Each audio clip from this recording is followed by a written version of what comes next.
पुढची एक मोठी बातमी आहे राष्ट्रवादीच्या विलीनीकरणाविषयी। पटेल आणि तटकरे यांना माहिती होती।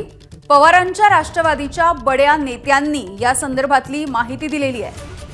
राष्ट्रवादीच्या विलीनीकरणाच्या संदर्भात प्रफुल्ल पटेल आणि सुनील तटकरे यांना आधीपासूनच माहिती होती।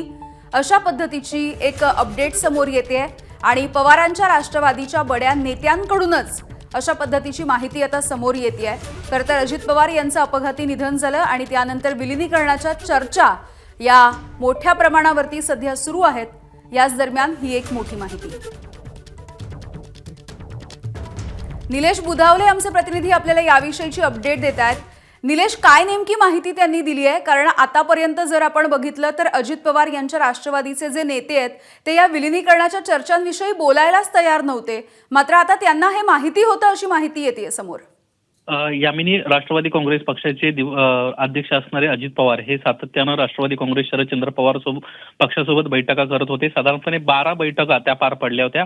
या बैठकांमध्ये अजित पवार एकटेच जात असल्याची माहिती समोर आली होती आणि याच अनुषंगानं ज्यावेळेस राष्ट्रवादी काँग्रेस शरदचंद्र पवार पक्षातील एका बड्या नेत्यानं अजित पवारांना विचारलं की तुमच्या पक्षातील इतर नेत्यांना याबाबत माहिती आहे का, त्यावेळेस अजित पवारांकडून जी माहिती देण्यात आली त्यानुसार प्रफुल्ल पटेल आणि सुनील तटकरे या दोन नेत्यांना राष्ट्रवादी काँग्रेसच्या विलीनीकरणासंदर्भामध्ये माहिती होती।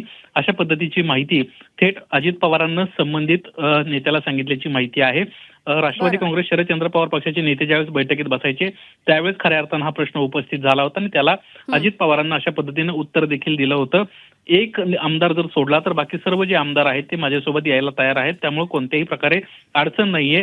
दिल्लीतून एकदा का हिरवा कंदील आला की माझ्या पक्षातील एक आमदार सोडून बाकी सर्वजण माझ्यासोबत येतील आणि आपण विलीनीकरणाचा जो निर्णय आहे तो 12 तारखेला घेऊ, अशा पद्धतीची भूमिका अजित पवारांच्या वतीनं मांडण्यात आली होती। अशी माहिती राष्ट्रवादी काँग्रेस शरदचंद्र पवार पक्षातल्या एका बड्या नेत्यानं एबीपी माझाशी बोलताना दिली। निलेश, त्यामुळे आता पटेल आणि तटकरे हे याविषयी आता नेमकं काय बोलतात हे बघणं देखील महत्त्वाचं राहील। तुर्तास धन्यवाद माहितीसाठी। एबीपी माझा, उघडा डोळे बघा नीट।